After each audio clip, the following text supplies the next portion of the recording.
বাংলাদেশ নিয়ে দেশে বিদেশে এখনো ষড়যন্ত্র চলছে বলে জানিয়েছেন বিএনপির ভারপ্রাপ্ত চেয়ারম্যান তারেক রহমান। দুপুরে সাতক্ষীরায় বিএনপির সমাবেশে লন্ডন থেকে ভিডিও বার্তায় যুক্ত হয়ে তিনি বলেন, জনগণের সরকার প্রতিষ্ঠায় আন্দোলন চালিয়ে যেতে হবে।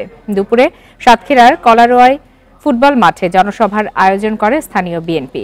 সমাবেশে যোগ দেন খুলনা ও এর আশপাশের এলাকার বিএনপি নেতাকর্মীরা।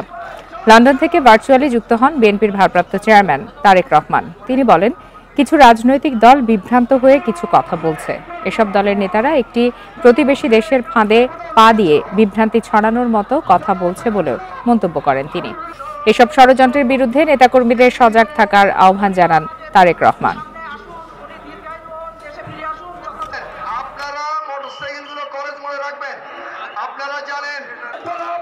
সজাগ থাকতে হবে। যে ষড়যন্ত্র দেশের ভেতরে ছিল, যে ষড়যন্ত্র দেশের বাইরে ছিল, তাদের সেই ষড়যন্ত্র এখনো অব্যাহত আছে।